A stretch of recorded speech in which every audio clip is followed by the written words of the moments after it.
Plug your fingers into your ears right now and say something. Your voice just got deeper. That's not a trick. That's bone conduction. Your skull is amplifying low-frequency sound waves and feeding them directly to your inner ear. This is the voice you've heard your entire life. This is the voice you think is yours. But it's a filtered version. The unfiltered version, the one on recordings, is the voice everyone else has always known. And your brain has no idea how to deal with that. There are two versions of your voice, and you have only heard one of them from the inside. One version leaves your mouth, moves through open air, and reaches everyone else's ears. The other version takes a shortcut through your skull and reaches your cochlea through bone. That hidden path changes the sound before your brain ever hears it. Bone passes the deeper parts of your voice more easily and strips away more of the high end. So the voice in your head sounds lower and heavier than the one everyone around you knows. That is why a recording feels wrong the first time you hear it.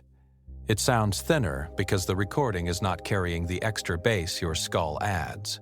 And that leads to the part people usually get backwards. The recording is not distorted. The recording is the raw version that other people hear. The fake one is the voice your bones have been editing your whole life.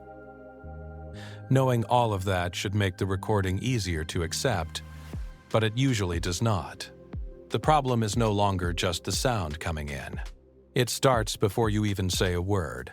Right before you speak, your brain sends a copy of the motor command toward the auditory cortex. That copy is called an efference copy. It is your brain's prediction of what your voice is about to sound like from the inside. When the real sound arrives and matches that prediction, the response gets dampened. That is why you barely notice your own voice while you are talking.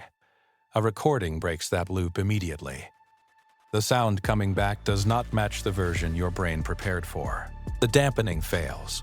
Now the recording reaches your auditory cortex at full strength, with no accurate warning in place. Your brain treats that voice like something foreign, even though it came from you. That jolt of discomfort is a mismatch alarm, not proof that your voice is bad. And that still leaves one problem. Surprise explains the cringe, but not the disgust. A mismatch alarm explains the surprise, but it does not explain the disgust.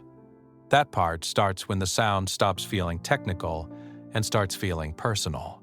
Your voice is part of your identity.